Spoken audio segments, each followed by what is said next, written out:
Welcome back, everyone. We're going to check in on the conversation over on Twitter. So to remind everyone, we wanted to know what has you the most excited about the 2015 NA LCS and why. And here are a few of our favorites. At Sir Eminon Lull says, for me, I'm extremely excited to see what impact the new Dragon buff and Baron buff will have on strategic diversity. Well, strategic diversity, this is your domains, Irene. We've talked about it a little bit already. And we just saw some of the impact of Baron. You know, sometimes it's good, sometimes it's really bad. Yeah, not always the best decision. No, it hasn't. Yeah, just stay away from Baron. Hey, you can't fight him, just end the game. Exactly. Our next tweet comes from @Schwagen, and he tweets, the addition of coaches to the LCS is going to be a total game changer. Better picks and strategies equals better competition. And I got to say, we talked about it at the very beginning. TSM definitely did a good job. Locodoco got them a really good comp. C9's not excited about, but that's okay. And we had pretty reasonable comps here in this game, so 3 for 4 so far with the coaches. Yeah, and I totally agree with that, too. Like, I remember I brought up the point where it was like TSM, Locodoco is going to give them that extra edge. They're going to have more out of the change of having a coach there. Because Elimination, he still has his book. Charlie may give a little bit of input. But I feel like Locodoco just gives them a lot more for more bang for their buck with the coach. Sure. And we'll continue to see which teams benefit more or less from having the coaches on stage with them. Our final tweet comes from @PuriKura Senpai. Wider champion pools, new faces, all the jungle changes. What's not to be hyped about? It's true. A lot of new stuff going on. It's going to be people figuring it out as the season goes on. We're going to see more and more crisp things, and probably something that none of us thought was going to happen. It's like, oh, that's the new thing, and whatever it ends up being, it'll be cool. There's going to be some pretty uncrisp things too. Sure. Well, it's going to start uncrisp for some sure. Some pretty doughy things in there that don't really work. All right, I like that. No, I mean, we were looking to see how things, pan out, if you will, to continue the baking metaphors. But I want to congratulate all of our winners. Please enjoy your new challenger, Ari Skins. And if you're looking to join the conversation, hit us up at LOL Esports and use the hashtag LCS. But now let's turn our attention back to the next match, Winterfox versus Gravity. Winterfox, formerly Evil Geniuses, ended their year with an 8-game winning streak to pull themselves up from 8th to 7th place. The two up-and-coming stars, Pobelter and Altec, are back, as well as Helios, who's brought along his brother Avalon to take over the top lane. And rounding out the roster is Imagine, who is slated to take over as support. However, due to visa complications, we do have some substitutions, one which reunites Altec with his bottom lane partner from Cloud9 Tempest, Glebe. And joining him, will be Shorter Ace and Flares. Yeah, so this is kind of the interesting thing. You're about to say it. They're really not well practiced together right now. Not only the fact that it's just a new roster in general, but now, of course, they've got 3 subs coming in. And I think it's going to be very, very difficult for these guys. Now, first of all, there's so many things that change just based on the subs. So number one, the team actually plays in Korean. They have a Korean coach. They've got 4 players fluent in Korean, and then Altec is kind of on his own island. Hopefully Pobelter translates for him, which is already going to be weird for him just as a player. I think he's going to underperform this season. But then in this case, with the subs, Glebe had a really rough tournament last time we saw him at the expansion tournament when he played with Fusion. And you've got some players who are pretty good, but you're just throwing a bunch of solo queue stars together, and we saw that with CLG at the end of last split. They didn't win any games. Yeah, I think Korean is going to be the actual language of the team here, and Altec's going to be doing his thing on AD carry, sitting in the back, throwing out whatever he can. And I don't know how much he actually contributes to the conversation and help shot call. I believe that a lot of that was, Crepo and Helios, and now pretty much just Helios with some input between whoever else is on the team. So right now, today, who's going to be calling it? It's English. Who's going to be calling this? This might be Pobelter. Now, more so than anybody else. One shining light, though, for Winterfox might be the fact, though, that their subs do have experience against the Gravity players specifically. So you have to imagine that some familiarity with the opponents, at least, as opposed to coming into the LCS as a substitute blind and playing against someone that you haven't gone up against in the team scenario, might be helpful. Yeah, I mean, Shorter Race was on Final 5. They're at the expansion tournament. They played against Curse Academy, now Gravity. Sure, you've got these things, people have seen each other, but at the end of the day, you've actually got an entirely together roster who's on a hot streak qualifying for the LCS, looking pretty good overall. In fact, my favorite of the new teams, I think Gravity is the strongest of all these guys. I got it wrong in the C9 TSM prediction, but I don't see how Winterfox is supposed to win this game. Yeah, and also the fact that Curse Academy, even before expansion tournament, they didn't have Haunter in the top lane. Yeah. I think he's a really great addition in that top lane and really kind of solidifies them with a very consistent top laner who's going to deliver constantly.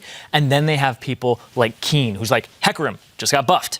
Well, let's play around with that. Let's take a look at who we have in the other corner of the rift, which is Gravity. Arguably looked the best of the new teams to join the league, but they have been adjusting to several big transitions in the offseason. The team was split from their sister squad, Curse, and in doing so, they lost their support staff, had to move into a new gaming house, as well as adjust to a new owner.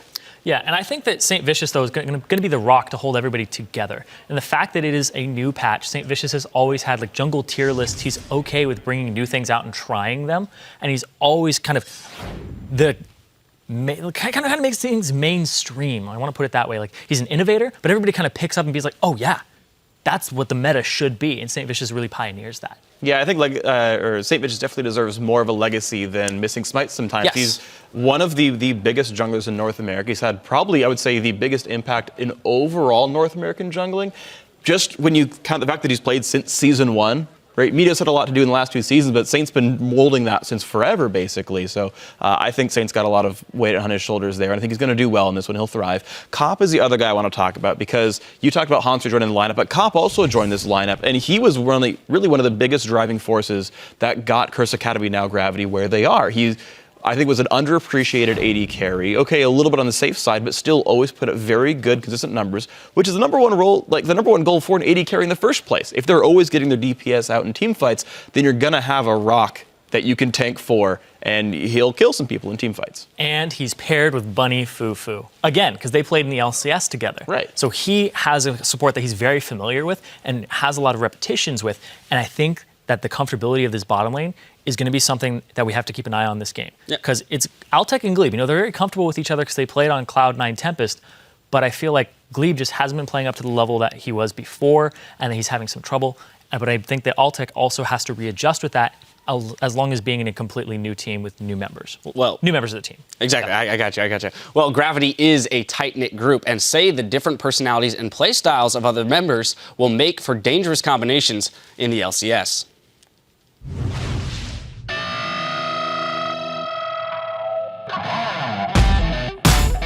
We used to be Curse Academy, used to be a part of the Curse brand. We ended up qualifying through the expansion tournament, and now we're Gravity.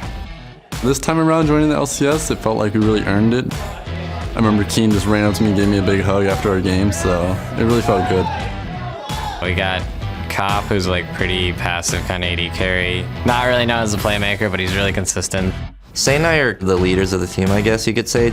We're the more vocal ones on the team. Bunny's like a super big playmaker though, so he's like the complete opposite end of the spectrum with Cop. Cop like, I was like, I don't know if I want to go, and Bunny's like, no, you're coming. So, Bunny Fufu can't take the lead first, now he gets it, it's gonna be Kiwi Kid! Having Cop in my lane is definitely really good, just because he's like a veteran and I'll like do crazy solo queue stuff sometimes, and he'll just be like, Bunny, don't do that, and he'll save my life like 5 seconds later. We have Old Man Saint in the jungle, me in top lane. I'd say we are good at shot calling and rotational plays. We don't have like one carry on our team who like we give all the farm to. Keen, he's kind of quiet, soft-spoken, but he plays a lot of really random stuff like Urgot and Hecarim and like all this other, just like God knows what else. Having Saint and Cop in our team like helps me a lot, because I'm like new in NA and like LCS, but they got the experience, so they help me out a lot. I mean, I've been in esports for like 4 years, so that's an eternity by gamer standards. I took a year off. Personally, I grew a lot as a player and like understand like what a team needs and basically how to lead a team a lot better. All our personalities complement each other playing. It keeps us like level-headed, and between Saint like stubborn-headed and then like me, Cobb joking around, I think it all mixes well. We're not on that Forever 4 thing, so we're not part of Curse, so hopefully we can do better than our predecessors. I've been on the team the longest, so I think that's just my curse. I'm okay with it. 4th place, new team in LCS, I'll take it. For more on Gravity, we're going to send it over to Kobe. Thank you, Riv. I'm here with Gravity Samurai, the owner of Team Gravity. 19 years old, here on opening day of the LCS, and your first game. Now, can you even compare this to any other experiences that you've had in your life? I am so stoked right now. You don't even understand. I've actually never been to an LCS or anything like that, or any convention or anything like that. So I'm freaking out. And I know the guys are going to do their best, so I really don't have anything to worry about. All right, well, step 1 complete. You've got a team. Step 2, as an owner, how do you set this team up for success, and what has the preseason practice been like for you guys? Well, as soon as we got the team, I flew out, and basically we just moved them out of the old Curse house, went to the new Gravity house, sat around with no furniture or anything for like a couple days. We didn't have internet, we didn't have hot water. They had to go to like a different gaming cafe just to play and stream and stuff. And so since then, I've been trying to make everything absolutely perfect for them. Like, we got them all new computers, we got them all their own desks, all of them have their own rooms, and for me, it's just all about making sure that they are the most comfortable so that they can just spend all their time on the game. All right, and do you have a bar that you're looking to hit this split, the first split for your team? How are you going to measure that success? For me, I'd say I want my role to be a complete success. Even if they make top 3 or better yet, make the first place, I would really not be comfortable or proud of myself if I didn't give it 110%. So really, I just want to make sure that I'm making them the most comfortable that they can be and make sure they have no complaints. All right, well, let's get into that game here. Let's send it up to Riv and Jat at the desk, and they're going to get us ready. Thank you very much, Kobe. That sounds like a great deal. Where do I sign up, right? Yeah, I'm just on Team Gravity. Let's see how Gravity does this season. Let's get right into the action with a quick look at our starting lineups. On the blue side, it's Winterfox. As the guys mentioned, we do have a few substitutions. So today, part of the top lane will be played by Flares. Covering the jungle is Shorter Ace. Mid, Pobelter. Alltech at 80 carry. And in as support is Glebe. It's going to be tough for them with 3 subs. But on the red side, it is Gravity. Haunter in the top lane. St. Vicious in the jungle. Keen, maybe he'll play Hecarim in the mid lane. Cop on 80 carry. And Bunny Fufu, the playmaker, on support. I'm ready to see what these guys can bring to the table. Veterans versus quite a new team of people as well. Yeah. Let's see some playmaking. I was really hyped up when they were like, Bunny's going to make so many plays. And then that clip again, I remember that clip so well. Nerd chills. I want to see it again. Bunny Fufu probably won't get Thresh. But we'll be able to see only because there's so many champions that are an incredibly high priority ban right now. I really wonder if Thresh will kind of sneak through and not be worth a first pick, and then Gravity would be able to get it on the next rotation of picks. Oh, we will have to see. Heading right into picks and bans right now as we get game number 3 underway. Winterfox versus Gravity. These guys actually pretty much neighbors, living on the same street, which is pretty neat. They get to hang out in the same area, get those scrims down, hang out with each other. So they have a good camaraderie between the teams. They obviously know what kind of power they can bring to the table. And as the bans go out, you see LeBlanc and Lysindra already on that ban list. No Jarvan for either Saint or Shorter Ace. Shorter Ace actually had a pretty good showing at the expansion tournament. It was impressive. Although his team was unable to qualify. Knocked out of that tournament, unfortunately. Looks like with the Zed ban at least, that is very heavily targeted at Pobelter. So in the offseason, this is why it's really unfortunate that Winterfox is playing with these subs. It is too bad that they have the subs because they did a boot camp in Korea. The team was all ready to go. Pobelter and Alltech had that entire offseason of hype, basically, because Pobelter was destroying solo queue. Korea, just all these videos on Reddit. That was ridiculous. And we'll see if Pobelter and Alltech's synergy alone can carry him through. Sivir first pick, though, for Alltech. That's pretty huge. High priority coming in on that one. Release in for St. Vicious. He has definitely worked on that champion over the years. He can play down some pretty good sonic waves connecting it. Haunter is going to take Janna for Bunny Fufu, so not so many plays to be made there, but you can still make it happen for your 80 carry. It's probably his second best support, at least. It's one of the big things he did while he was outside of the LCS is like, well, my Thresh is obviously LCS quality. Time to work on other supports. That's what you need to do. And his Janna is very good. Wow. So Rengar Annie. That's a lot of power coming out of that team. Anybody that gets caught, you are pretty much nullified instantly. Wait a minute. They want it. Oh, look at this. Look at the smile coming out of the coach here. Yeah. Soldra, the coach for Gravity right now. Yep. They're enjoying it. It's good that they can have fun in Champion Select, that they can just know that they can already put smiles on their face and a schoolyard lock it in here. New team, old tricks. Yep. Hovering troll picks that they won't end up going with. Hey, your first time on stage, you gotta do a hover. You gotta please the crowd. It will be in Azir for Keen though. Cop's gonna take Corki. He's played that since the day of his inception into League of Legends, so he'll be fine on that. Just farm out the game and get himself to his late game phase. We'll see how these guys do though. Keen, a lot of people say he's strong. Talking to Saint during the expansion tournament, I was like, who's this Haunter guy? He says he's the real deal. In the top lane, he can put up plays. He's not afraid to make it happen, and they're leaving last pick for top. It's the first time we've really seen this happen. It is really interesting that they have Azir. It could be Azir top. Technically, Azir's a flex pick. That's true. Good call. Overpow played Azir top in the European LCS yesterday. So definitely the potential of flexing, which will make this pick a little bit more difficult for Winterfox. Ooh, guitar there, talking to Pole Belter. They're saying, yeah, Fizz, Renekton him. And we've seen a little bit more Renekton. Slightly buffed Renekton. He had a large number of his abilities tweaked in some way, shape, or form. Right. But basically, it's Pole Belter's Fizz here. Will he be able to hyper carry off the back of that 7 speed? Awesome. All right, Haunter. He's going to be putting up some power here. I love Sion. Kind of like a Gnar. You can just sit there and build a bunch of defense and be a menace the entire game. We'll see if Flares can stop him. And great compositions coming out from both sides. I think they round out nicely.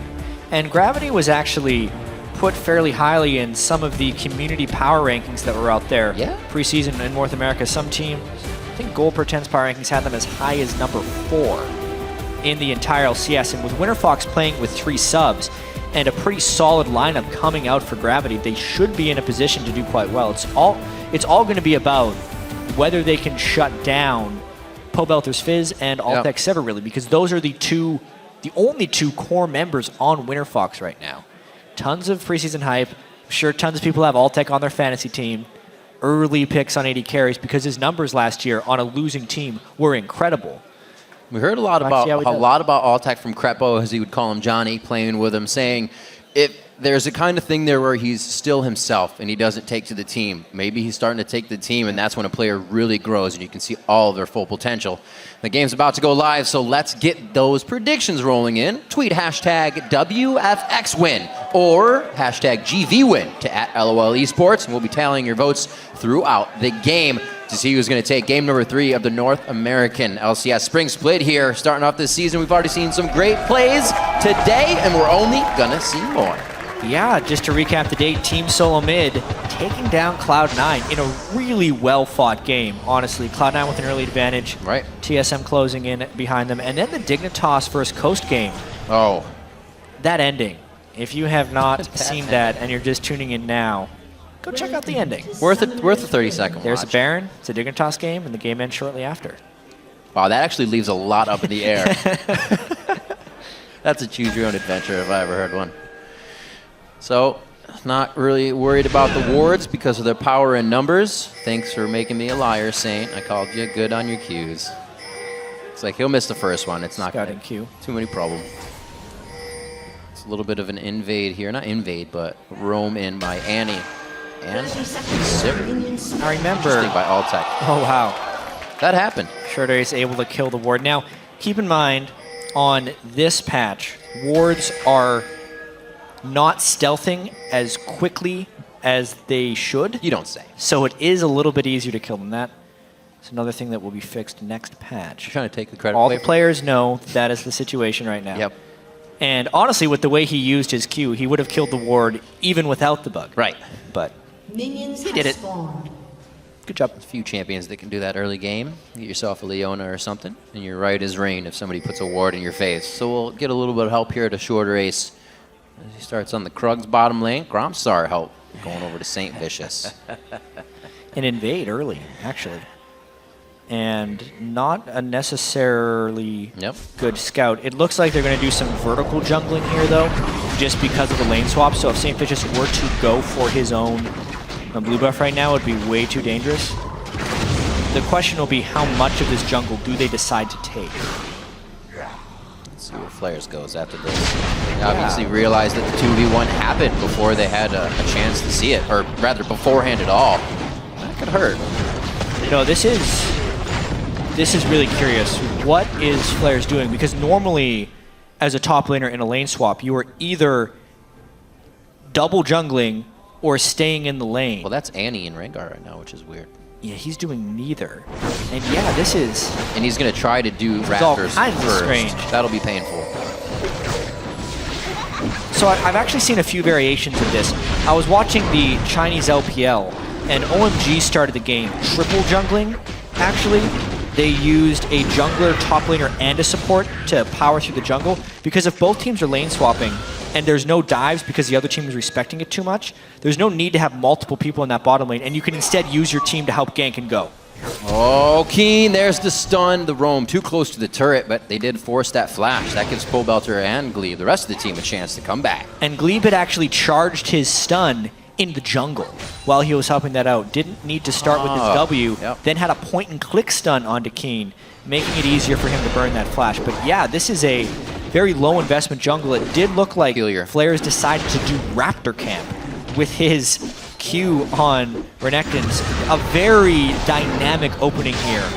Teams look like it looks like they're freestyling since they have 3 subs, but I wonder if that was part of the plan. Putting that first 100+ gold into Pink Ward vision as well. So kind of just offering safety to the rest of the jungle here as they need to recoup a little bit from what's happening. It's not like Hunter is getting too much on that Scion right now, so he's not that far behind. They're both level 2 at this point. Free farm for Cop in the top lane. We've always seen him have a consistent CS. We heard Saint talking about him. He won't be making the plays, but he delivers. He'll give you what you need. And I would definitely say solo lane Corki, being able to get a level advantage, is very important. And FLICKR, even though he is on Renekton, who is a typical solo laner, because of the early disadvantage he was put into, and having to go do Raptors and then make it to lane, I don't think he's going to be able to keep up in CS with Cop. 1v1. I gotta say, I feel like Cop would be a little more aggressive already. Almost every auto attack between not farming a minion should be going on to FLICKR right now. He can give him so much harass and easily get the safety. But that's Cop. Cop plays down. He also has no ward control, which is the other thing. Knowing that Annie is somewhere. The wave did just come out. And oftentimes in lane swap situations like this, the support will go and aid what is supposed to be the top laner, which is what we're seeing with the Janna Scion lane there. He kind of knows Annie's on her way. He's got to be a little bit careful. Well, playing that one safe, as he should. Saint's trying to get that free gold. Shorter ace coming down. He'll be seen by the Pink Ward. And looks like that's the ping in from Saint right there. Oh, we snuck behind it. No flash on Keen. This is the counter to the counter. He uses the shifting sands to get forward. Will it help? This isn't something Saint can really get himself into. He's going to try, and he puts down a bit of damage. It can't be shorter ace. They pile onto him, hip to hip. Can't connect it. Bunny Fufu now coming in with the Howling Gale. Only out of lane on this one, and they're not going to be able to provide too much. Winterfox positioning nicely and able to engage every new challenger. Hey, the team with 3 subs is the ones who draw first blood. Some great roam there by Glebe, edging his way around the ward, knowing that he doesn't really need to help Sivir down in the bottom lane, letting FLICKR fend for himself, and really just trying to get Pobelter going on Fizz. Somewhat of an upper hand. You can use your advantage in that one. You've been scrimming against the entire team of 5. You don't know what these new guys are going to do. They don't have any kind of things they stick to or something you're sure of. So coming out with a very early roam in the beginning takes Gravity off guard. That's going to be first blood. Nothing huge. It does go to Pobelter, and he looks for damage on that. The Sheen coming out. So he could actually try to make some plays. Full ferocity. This is the wards that we were talking about. It's going to be the lockdown. No, FLICKR turns around. He doesn't have enough. Where's the attack? Cuts him down right out of the air. St. Vicious could easily capitalize on this. Haunter comes in. Man. That's going to be a few if they can get it.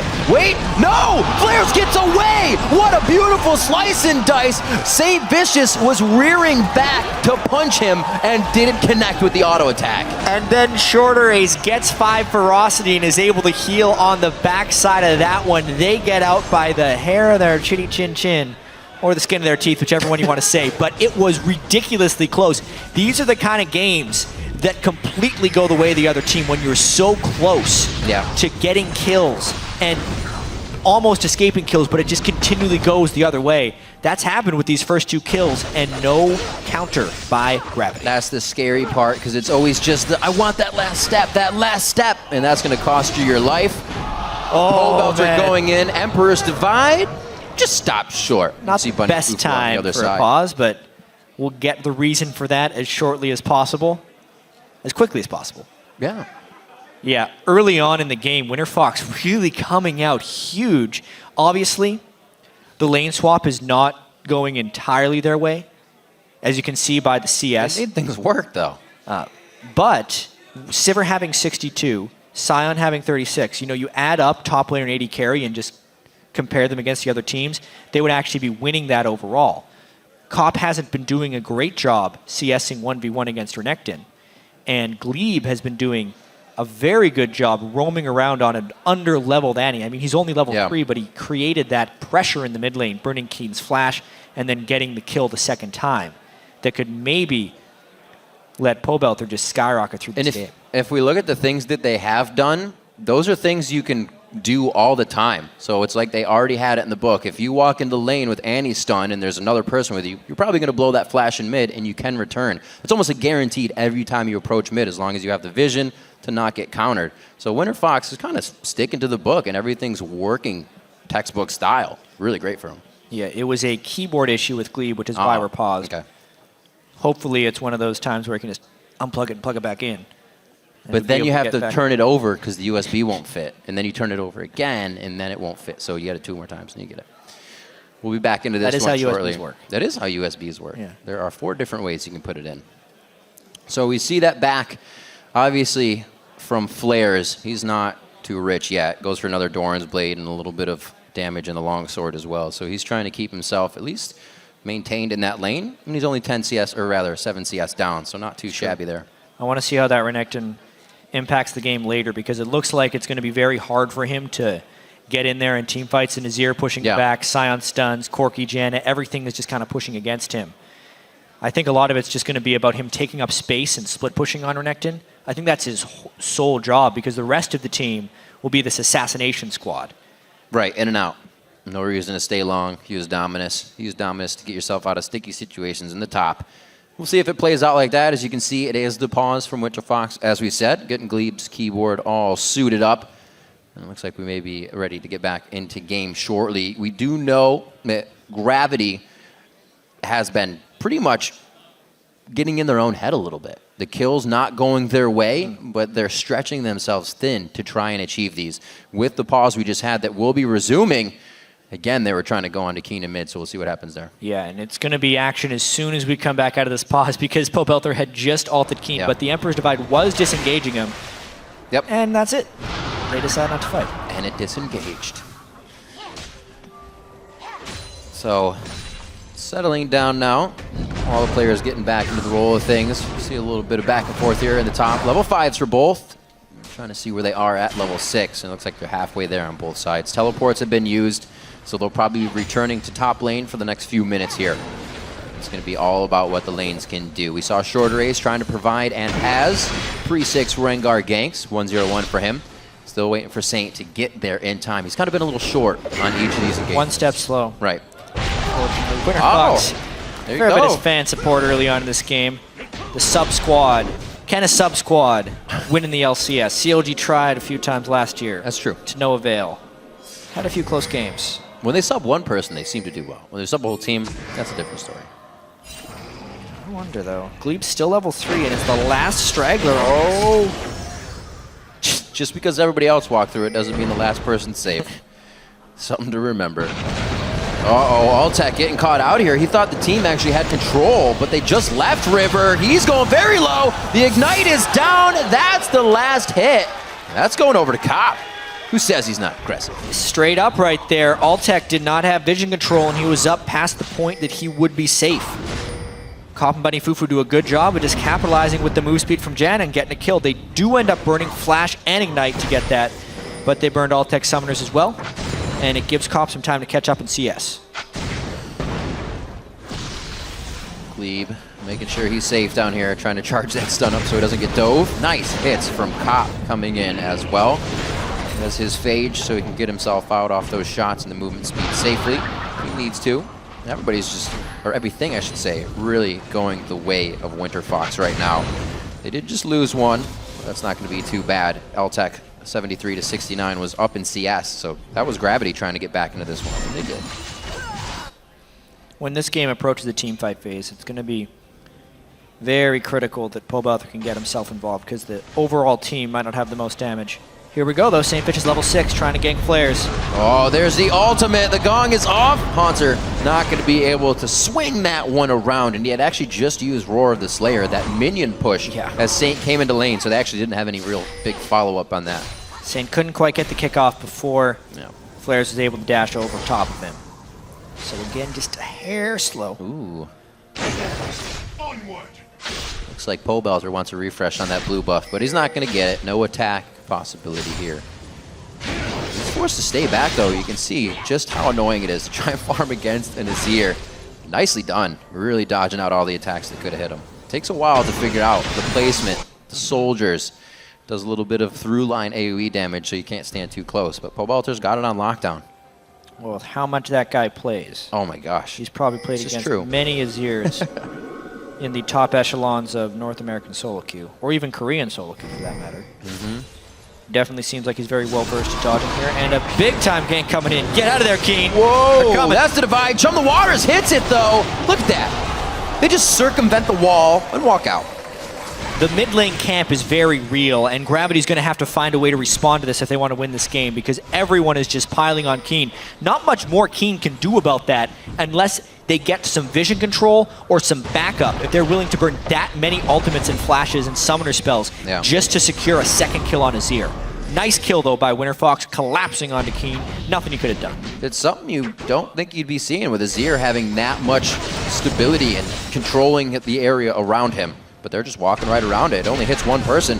They figured it out. So I don't think Keen's very safe in that mid lane. May need a little more help from Saint, who's also not getting the game he wants, at least compared to what Shorter Ace has had so far. 1-0-2, boots and mobility, so he's creating more options and more lanes. And Saint's kind of still sitting on recipes right now. Yeah, it's crazy. Shorter Ace completing his boots and mobility before even upgrading to his warrior enchantment. Because really, it is about getting Pobelter fed. It's Operation Camp Keen is what this game is turning into. Funny foo-foo, a little bit of aggression. Doesn't get the spell shield out of that one, but they do on the rocket. There's a butt in there. Get out of that one quite easy. Saint just knowing where you can put the pressure here, and they may be able to act on something in this bottom lane. I know they're going to at least try to clear a ward, but they don't have the control to even do that just now. Maybe get it a little bit later. Shorter Ace again towards the mid lane. Bringing the hot dogs this time, setting up the camp. There it is, Chum the Waters, nom nom. That's another one for Pobelter. Rinse and repeat. There's smiles going on all across Winterfox's faces right now. That gank was just too easy for Shorter Ace. Keen walks in range of a brush, doesn't even have to burn his flash in order to get that empowered bullet right on top of Keen. Easy kill. Whoa. Wow, drawing the teleport. Okay, they got Bunny Fufu. I don't think he'll be too alive for much longer in this. Cop, wait a minute. They could pull this fight around. The shield won't come out. Haunter comes in with low mana. He's pretty much right now. Not being able to provide too much other than a body, and they still turned it around here with Saint, though. One last hit. Oh my gosh, they're picking up kills here with slivers of health, and Pobelter's about to have a heyday as he starts picking up a few. That's going to be Haunter going down after the passive knocks out. And beautiful job by Winterfox to just close in on the bottom lane and stop that aggression. It ends up being a 2-for-1 right there. Sivir ulting in order to get Glebe in range for the ultimate gives them the proper start to that fight. And then they teleport in first. Even though Haunter was there, it wasn't enough. I mean, look at this. Not even Sivir ult to get in range. Bunny Fufu just lost his mind. There's no reason to walk that close to Glebe and Altec. Burns his ultimate just to try and stay alive. Has to get out of there. Flares gets in the instant before Haunter and closes the kill. And at this point, St. Fishes is just trying to make a play when a play's not completely there. I'm sure they're saying Haunter's got all, everything looked great up until this point, but they couldn't get the finish, and nobody was accounting for Pobelter. Keen had no presence in that mid lane, and Pobelter could just come straight down once again and pick up even more kills.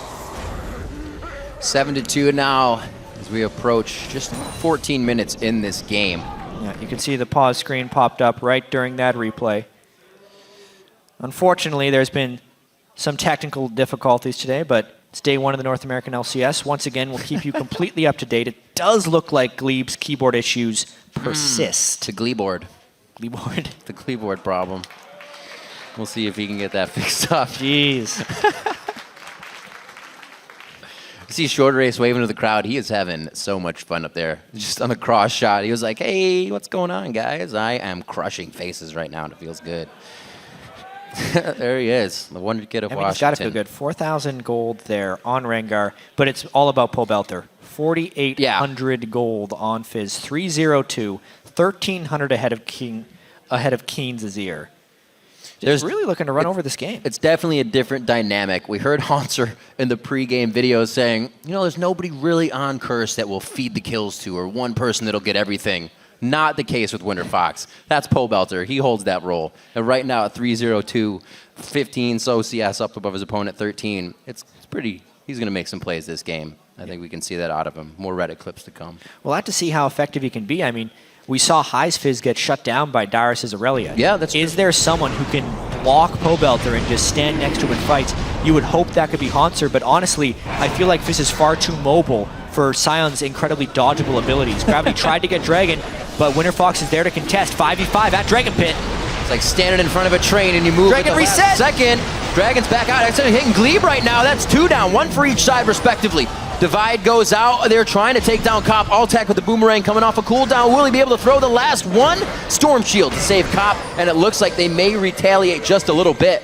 Pobelter on this side here is making that change, though. It doesn't look like Gravity really wants to get themselves back into this tussle. A back and a forth. The Dragon stays alive throughout that one as one goes down for both Winterfox and Gravity. Poor junglers. The Dragon reset as they both went in to try and smite it. So it was no longer in kill range. Then the fight erupted, but both junglers had put themselves in such compromising positions that they died in the fight. So tricky stuff, but still Winterfox with a big lead. Let's see how they apply it. Something we noticed, you know, throughout any season or the beginning of a season is teams have a bit of trouble closing out a game. Dragons kind of stop that. Allows people that power they need to really just get through after the first inhibitor, but let's see if these newer teams can hold that and get it down.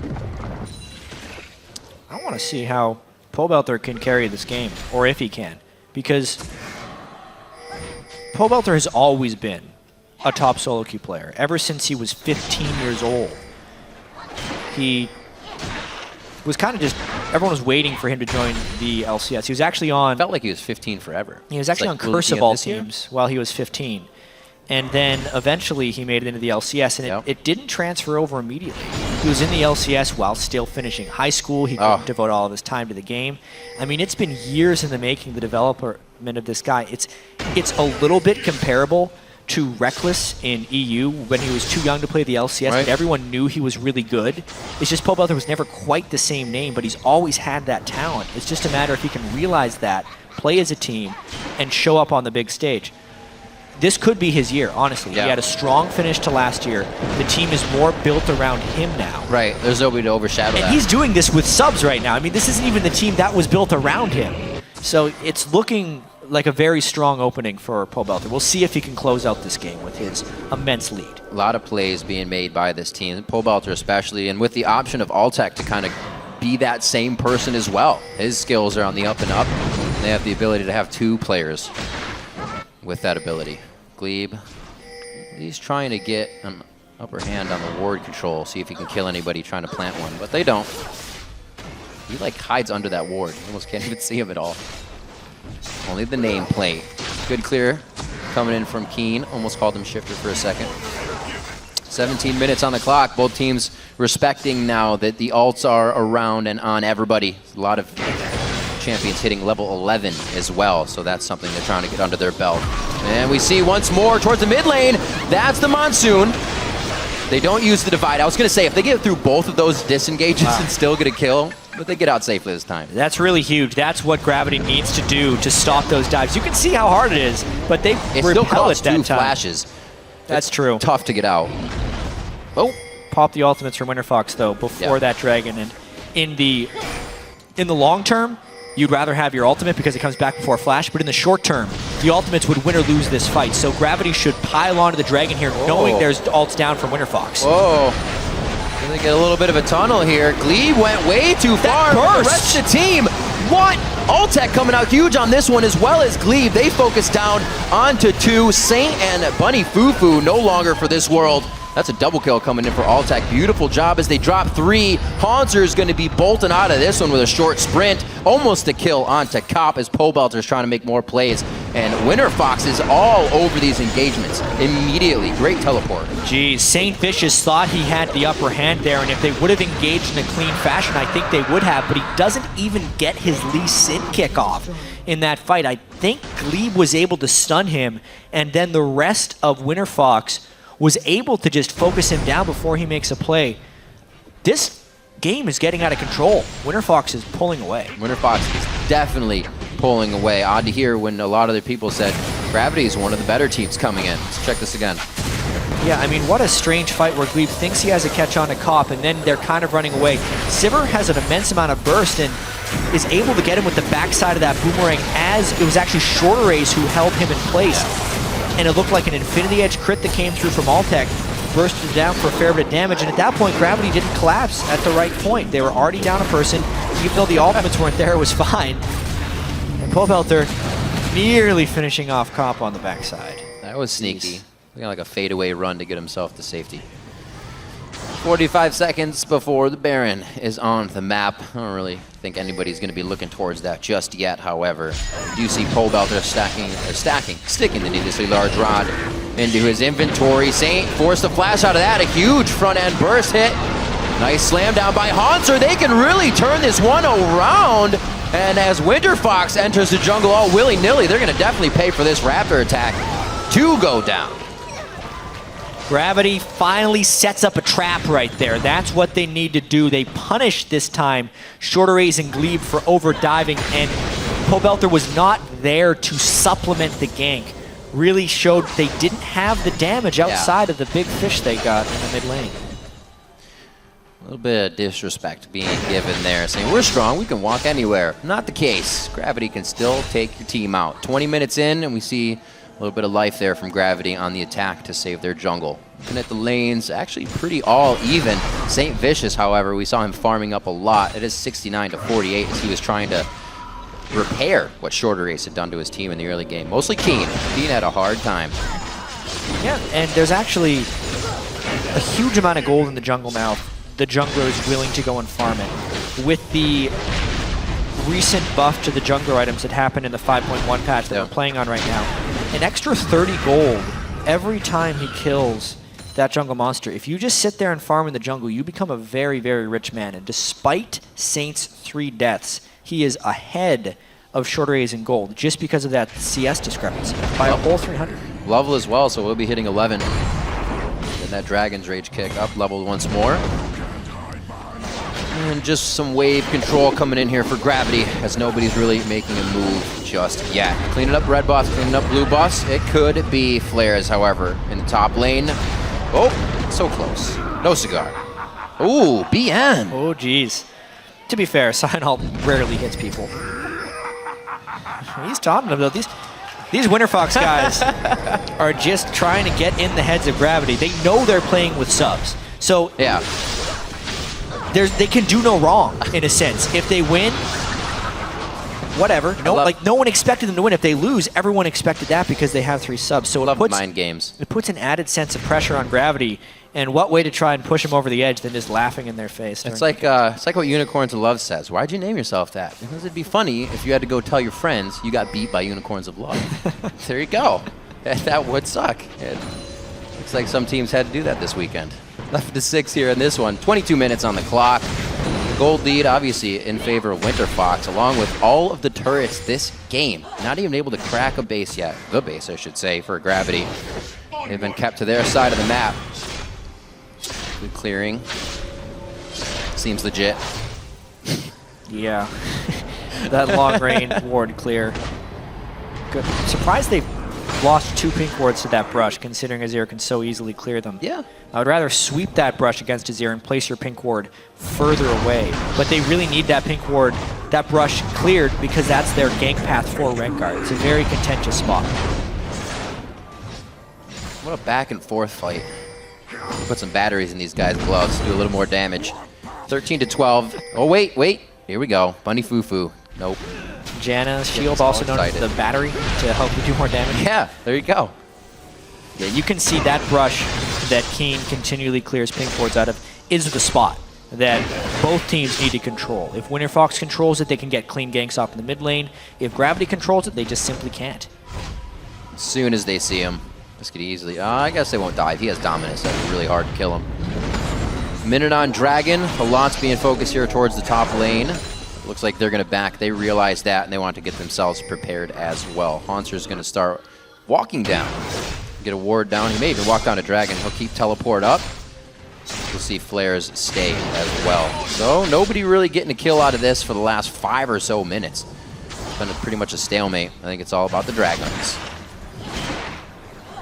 I wonder if Gravity's going to even be able to contest these Dragons. They have relatively limited vision control in that pit, and they must know how far behind they are. Sivir and Fizz are both getting very strong. No. It's actually, Altek's build is rather greedy, but he's going to be very rich for it. Normally when you build the Avarice Blade, you do Static Shiv. Right. But he's just sat on the Avarice Blade the entire time he's been farming. It's actually accrued an extra 423 gold for him already. And I doubt the Static Shiv's going to be his next item. I feel like Last Whisper or Bloodthirster will be his next item, and then maybe a Static Shiv. He's just going to be sitting on that Avarice Blade for a super long time. It gave almost no combat effectiveness, but eventually it's going to pay for itself. 428 gold off of that already. No contest. Dragon number 2 going over. Very nicely done. Oh dear.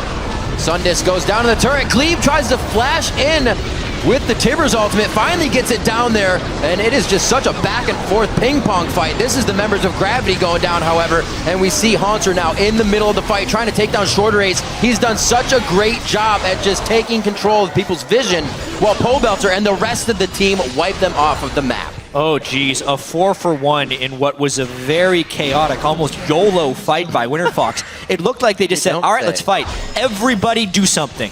It wasn't even super coordinated, but they ended up killing 4 people on Gravity. Pobelter was getting bounced around by the Azir ultimate the whole time, and it just simply didn't matter.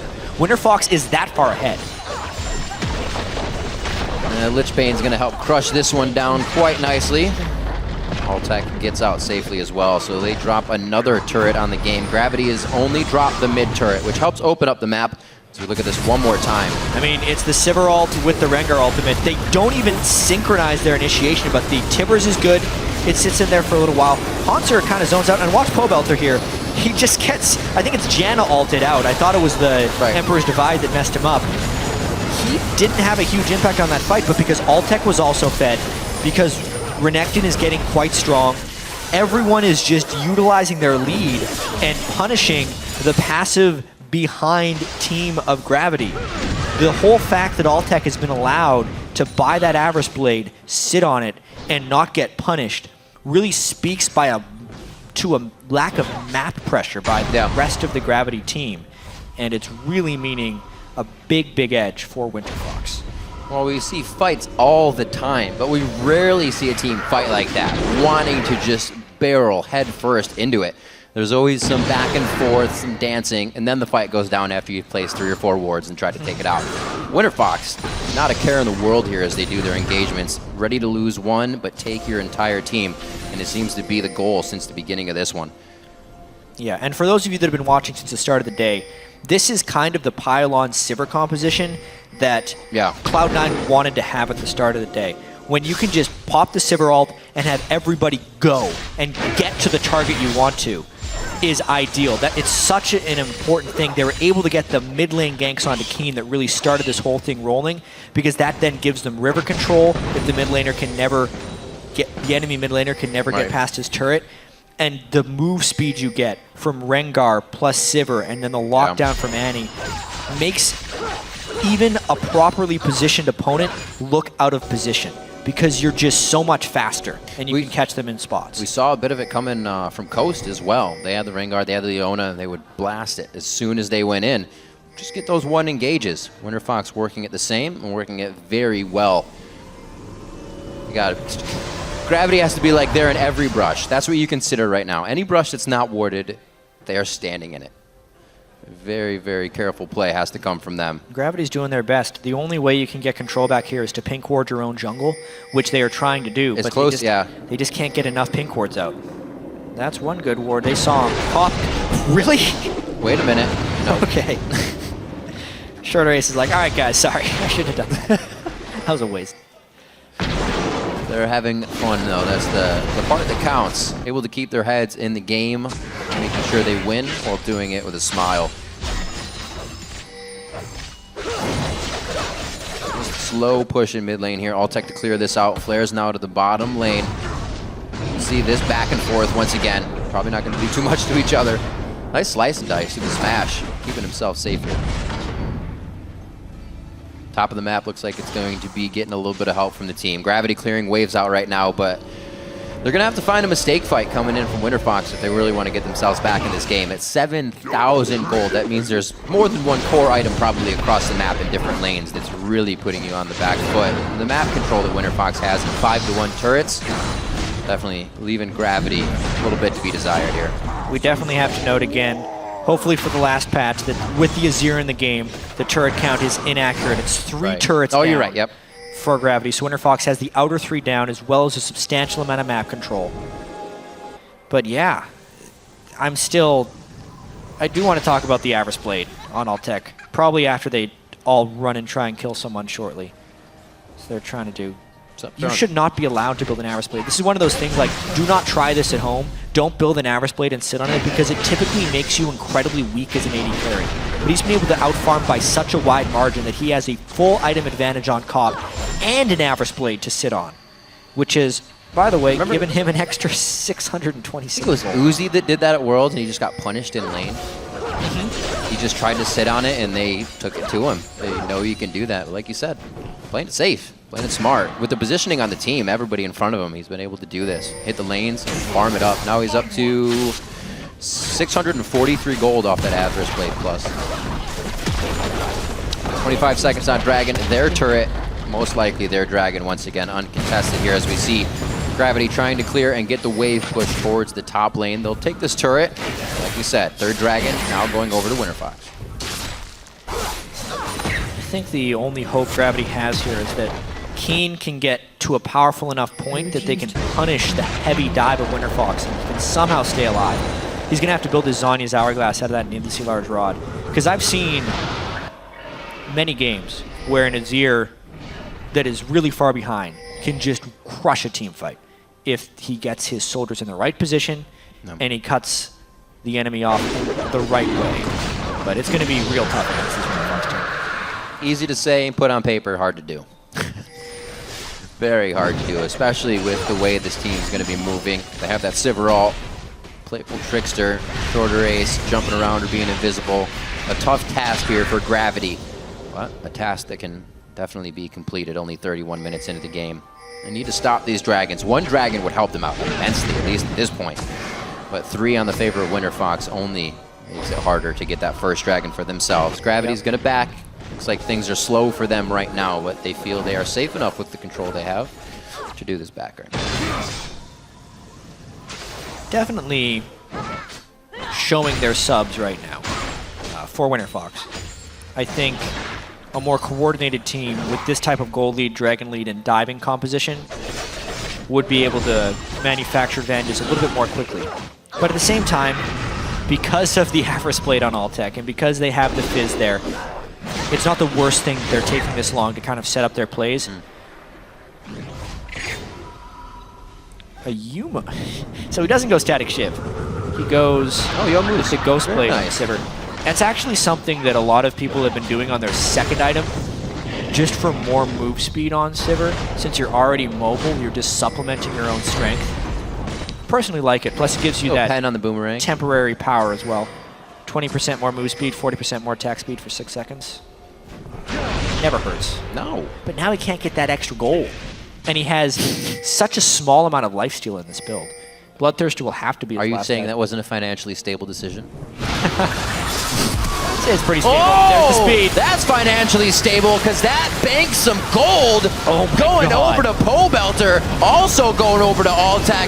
These guys are cashing in right now, and now they're on to Hanser. Saint tries to get into this fight. Cop gets cuffed himself, but he's able to jump out of this one. It looks like another turret in for Winterfox. They're going to be tearing down to the inhibitors, looking right into the eyes of Gravity as they turn their base to shambles, and they're not even worried about the outside damage on this one. Shorter Ace completely tanking the turret. Guys, that shreds some of your resistances. You got to be careful. They finally get it to go down. An elongated fight here, which would be perfect for an Azir at range, but Keen got dropped in the beginning, and they'll have none of that. Winterfox comes out big on a 33-minute engage. That's what keeps happening. Winterfox just beating Gravity to the punch. There's such a big lead at this point.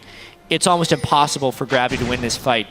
The one hope I feel like Keen would have had is to stay alive in one of these fights, and he just took his Zenith Large Rod, put it into a death cap, and he won't be able to Zhonya's when he gets dove.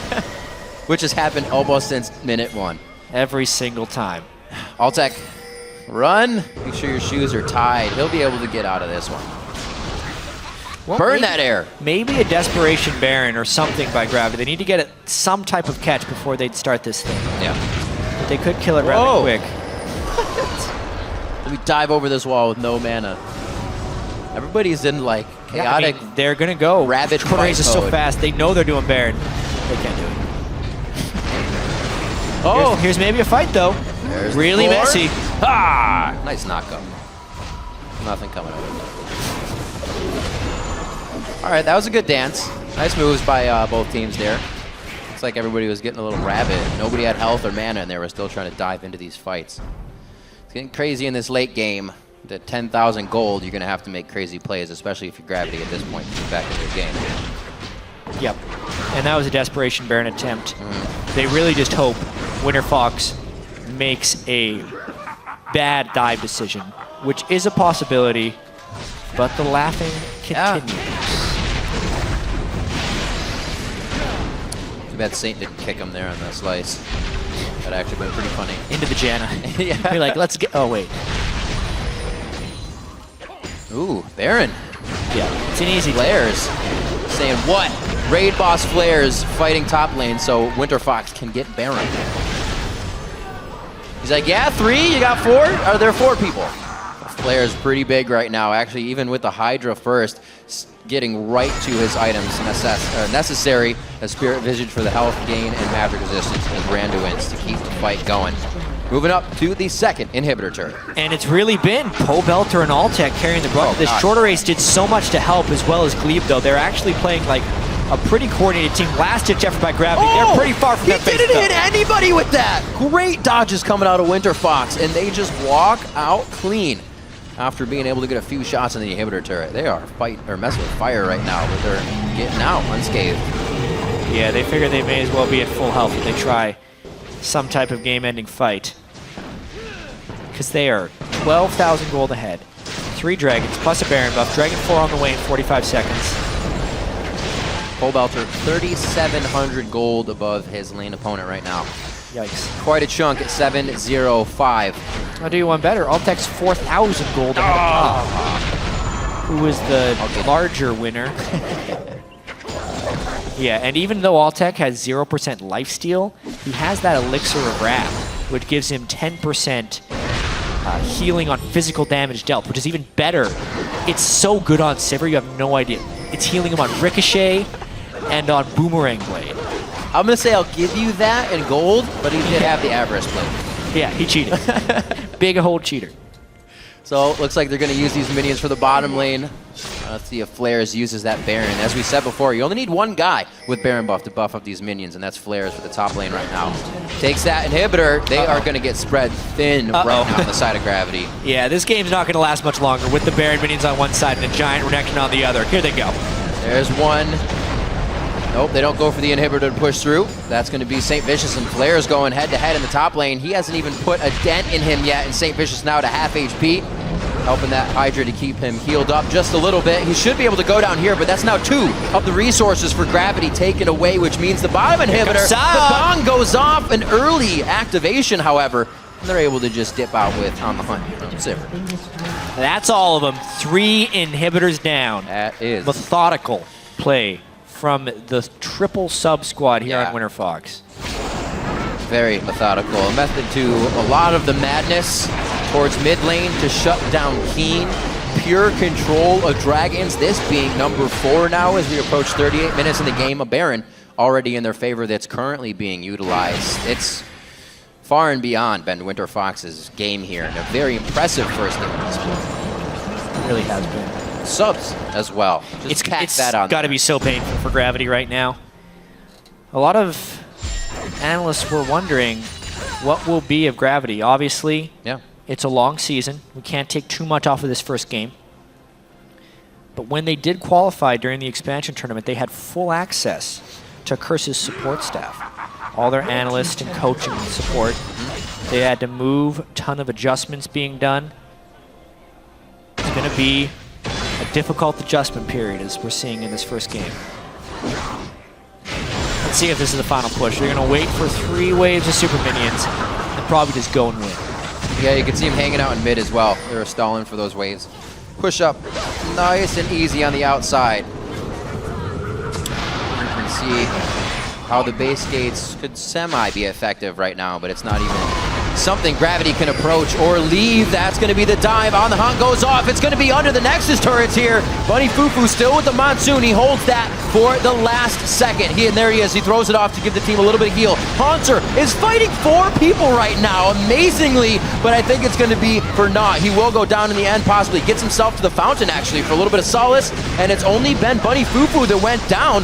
Gravity's doing a great job at defending the fight, but not defending their Nexus turrets, because that's the objective. That's in the eyes of Winterfox. One final fight to bring them to their knees, and Gravity is now running for the fountain. Winterfox is on the Nexus. They're going to find their first win in the spring split here in North America 2015. And what a way to start the season. Look out for Pobelter and Altec this year.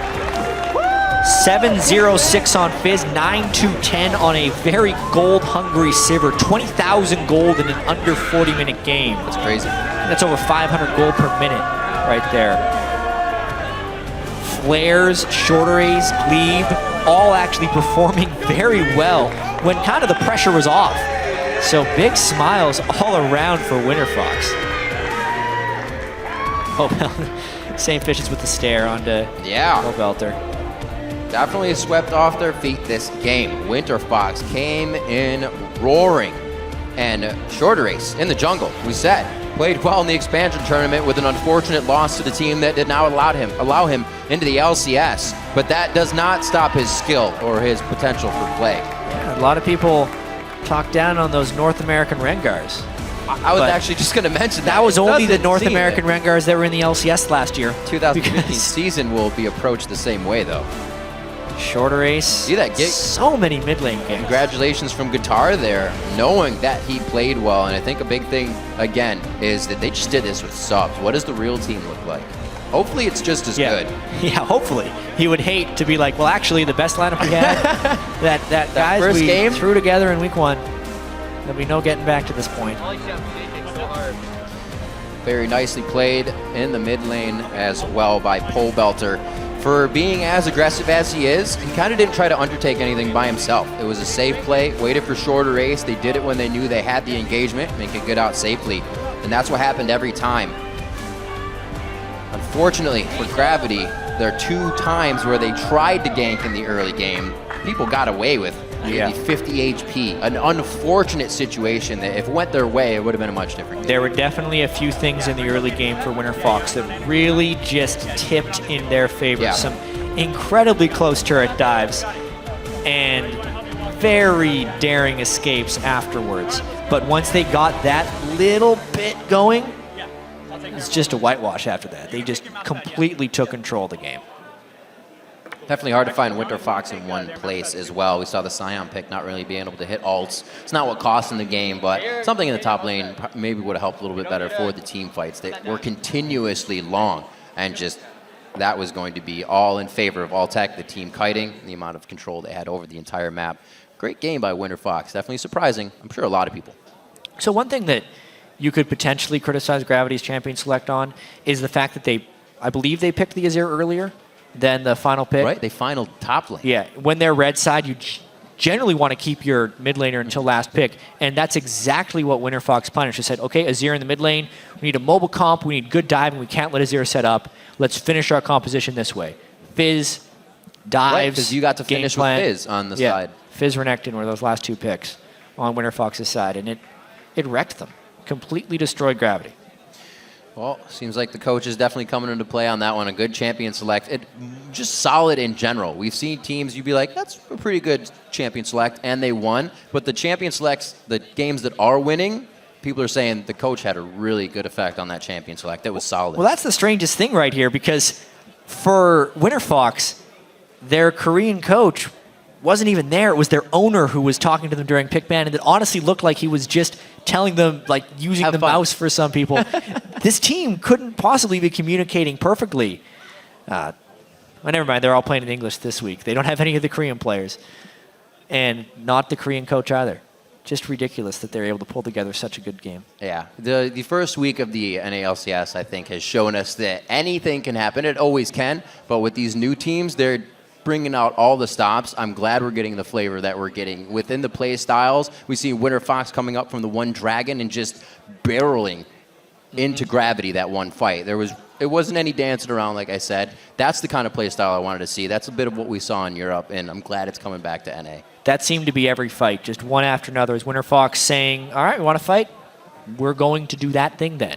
And they press the Sivir ult, and they just go. That's the whole reason Sivir is such a contested pick right now. Obviously, because Sivir is pretty strong in the lane against Corki is one reason. Spell shield it. The phosphorus bomb doesn't get bullied by Corki like the other 80 carries do. And it's mainly, though, the team fight control. And we really saw it this game. So how would you consider this game for Gravity? What do they take out of this? Obviously, that was subs. It's not something they had been training or playing against. Yeah. So they weren't ready for maybe a little predictability they knew from the old roster.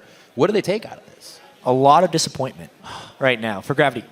Constructively, you want to try and take away some different pick and ban strategies, but that's what everyone says after game. Be like, well, they should have changed their pick and ban. Hindsight is always 20/20 in those cases. Here, I think a little bit more aggression from their bottom lane. Alltech was allowed far too much freedom this game, and a little bit less pressing and reactive play in the early game, and more proactive play is the things they need to do. St. Vicious was trying to chase around Rengar instead of just ganking early on Lee Sin. Rengar got the better of Saint in the early game, and that just generally shouldn't happen. He needs to take a little bit more initiative on his jungler there. But yeah, they have to find a way of getting over the disappointment of losing to a sub-team. That's right. Because that hurts. It does hurt just a little bit. We'll see. They have another game against them. They can get that revenge, but only one more, as it's 2 games per teams this season. We're going to send it over to Dash for a word with our winners. Thank you, Riv. I want to welcome Shorter Race and Pobelter from Winterfox to the desk after a pretty decisive victory there against Gravity. Pobelter, I want to go to you first. You guys had to bring in a few subs, one of which is Shorter Race. What was that like in terms of having, very little time to prepare and strategize for this game? It was all really rushed. Our owner, Brian Cordry, had some subs on the roster, so we had players in Short Race. And I have no idea what these players were like before ever playing with them, and our first scrims were 2 days ago. But, it worked out really well. They both played really well, and so I think they should be really happy about how they played. And Shorter Race, I got to speak to you at the LCS expansion tournament where you narrowly missed qualifying yourself to the LCS, but now you've had your opportunity. You're on the LCS stage. How does that feel? It feels great. I'm just so happy to be here. And so, as Pobelter said, he didn't really know too much about your play style as a sub on the roster. Did you feel the same way going in, that you guys really had to kind of beef up your synergy within such a short amount of time? Honestly, though, he's just really easy to play with. His level of communication is really easy for me to follow, and we did well together, in a few days. on the topic of communication, Pobelter, I want to jump back over to you. With Helios on the team, I know the two of you probably bounce back and forth the most in terms of the shot calling, but he was out this week, so did you have to kind of take the brunt of the work there, or was that passed on to somebody else? I feel like I did not talk that much that game. I think it was mainly Altec and Glebe deciding what to do around the map, but I think most of the movements we made were pretty basic, so I don't think there was anything like really difficult required. Altec and Glebe, there had to be a little bit of comfort knowing that those two were an old duo from back in the day on Cloud9 Tempest, I imagine, right? Yeah. Now, I want to go into the picks and bans a little bit. We saw Renekton come out in the top lane. We saw Rengar, Annie, Fizz. You guys were looking to dive with that with the Sivir ultimate and just go. Was that in reaction to what you were seeing set up in terms of Janna, Azir setting up kind of that disengage poke comp? It was just, well, we got the Sivir early on, and so we just worked around picks that we thought would fit well with it. So the Renekton hasn't been seen that much lately, but we just needed something beefy up front to sort of like take in damage as we all rush into them. And so that's just kind of how it ended up, that we had a divey sort of team comp, and they had a sort of disengaged team comp. And Shorter Race, I want to, specifically the early game, I saw what seemed to be very calculated, so I want to know if this was the plan from level 1, in which you and Annie were double jungling in the tops, or well, I guess in the blue side jungle of Gravity, and then you made that roam to the mid lane to blow the early flash on Azir. Was that something that you guys had said from the get-go, or was that more opportunistic? You just noticed he was pushed up and let's capitalize on that? We kind of just did that because like it was a really good opportunity because they lane swapped, and we were just walking around their jungle, and he was really pushed up, so it was kind of easier. And then I imagined you guys came back, you capitalized on that within the next couple minutes. That started that Fizz snowball. You were 1 kill up, pretty sizable amount of CS at that point. Does that give you the confidence, Pobelter, to say, I'm going to run over this game now? I'm okay with being this dive, comp and going, 2 turrets deep to get the kills? Yeah, even like that early on, getting 1 kill, and then that's just like such a huge, I don't know what to say, like a huge lead. Mm-hmm. It's really hard to lose at that point because you're up 1 kill. I was running MR runes, so Azir was weaker against me, and I was continually freezing the lane. So Azir had to play really cautiously. He couldn't do anything but like clear the wave and then run away because he was going to get ganked again. Well, you say it's not hard to lose, but we've actually seen 2 teams today that were up in objectives in terms of Dragons and Barons that were really doing a great job of controlling those 2 objectives, but then didn't manage to secure the victory. You guys, though, seem to have broken that trend. You managed to get 4 Dragons, a Baron on top of that. You also had the gold lead. So what do you feel like, Shorter Race, that you guys did differently from the previous teams that we've seen collapse after having those leads? We just took a lot of vision control. Me and Glebe would always roam together. We got a lot of vision in their jungle and made decisions off that. Like, if they made a mistake going to a different lane, we could just go to the other side, and yeah. Well, you definitely had the mobility, to out-rotate and things like that. Pobelter, I do want to jump into a replay. We're going to go 17 and a half minutes in. It's in the bot lane. It's a pretty chaotic fight where Glebe kind of seems to be going crazy for a moment, getting a pick on Corki all by himself. I'm going to have to look over there because my screen is like... Oh, that's no worries. That's fine. As long as you can still see it, though, yep? Yeah. So I want you to talk me through this because it seems like you guys salvage what looks to be not a great play into something pretty fantastic. So it looks bad. It looks bad. A few of our dudes die. I'm not entirely sure what's happening right here, but I know that I come in at the end and clean up some kills. Well, you call for the TP. Is that something then, Shorter Race, that you guys were yelling, screaming down here for the TP? Yeah, I remember hearing flares. We were just shouting TP. TP, TP, TP, yeah, TP. Our TP came in first, and then we're still like pretty ahead at this point, and after this, it's just a really huge lead. Right. I kind of messed up there by trying to go for the Corki, but that's what I mean, where you had the confidence to go that deep, where you're now at the inner turret by yourself while the rest of the team's dealing with Azir and things like that. So, do you find that the freedom to do things like that kind of took some of the pressure off of playing in a scenario that you're not the most comfortable in? You're playing with this patchwork roster. Yeah, I think everyone is just playing confidently, aggressively. We had a lot of moments where we were over-aggressive, and then we'd like Sivir ult or Rengar ult, and nothing would come of it, or we'd like flash an Annie ult, and nothing would come of it. But I think the important thing is that we're going for these opportunities instead of thinking, oh, maybe we can't do this, and doubting ourselves and not going for it at all. All right, I do want to jump into a second replay in shorter race. I'm going to have you walk us through this one. This is 25 minutes into the game. We're going to pull it up on your screen right now. This ends up being a 4-for-1 mid. You guys have just taken the Dragon. And Jat on stream described this as a YOLO play because you come barreling in from the side here. So kind of walk me through again with the speed that you guys have and the catch potential this fight. Well, our entire comp, we just wanted to go on Keen because he's playing Azir and that champ was really annoying. So we literally just call to go on Azir, he gets out, so we go on Bunny, we take out the rest of them because they're all zoned out. It's 4v5 for us. And yeah, we just kind of just clean it up and we get a lot of kills. This is kind of a pretty chaotic fight too. I mean, do you guys feel like you had top-notch communication in this fight, or were you just relying on instinct at that point of like, all right, we're all over the map, but I'm going to trust that Pobelter mechanically is on point and Glebe's doing his doing the right thing over here? Honestly, I was just yelling kill him, so nothing really. He's bloodthirsty. Kill who? Kill him! Kill him! Get him! Get him! How much practice would you guys say you did have, Pobelter? We had 2 days of scrims. We had, I want to say 8 hours total, maybe. 8 or 10. Yeah. I mean, that has to be a huge boon to confidence too going into tomorrow's matchup. And I kind of want to parlay the question here into you're going to be playing Coast tomorrow, which has to feel good because you guys you're familiar. Shorter race. Yeah, exactly. You and Glebe, right? Some of your subs are actually very familiar with the players that you guys happen to be matched up against this week. So that's got to feel good. Along with the win here, are you guys confident that tomorrow is your game? Yeah, I expected Gravity to be the tougher matchup coming into this weekend, but actually Coast gave Dignitas a run for their money, so it might actually be the other way around.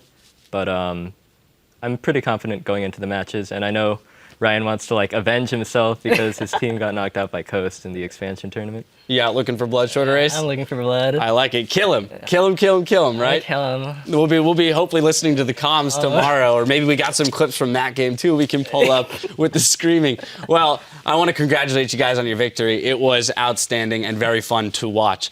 Coming up after the break, though, Team Impulse will look to make a name for themselves when they take on Team Liquid, so don't go anywhere. Congratulations.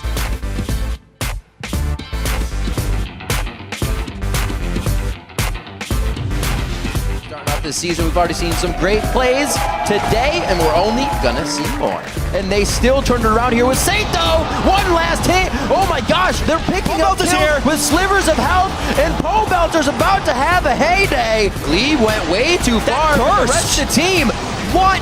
Ultec coming out huge on this one, as well as Glebe. They focus down. Sundis goes down to the turret. Glebe tries to flash in with the Tibbers ultimate, finally gets it down there, and it is just such a back and forth ping pong fight. That's in the eyes of Winterfox. One final fight to bring them to their knees, and Gravity is now running for the fountain. Winterfox is on the Nexus. They're gonna find their first win in the spring split here in North America.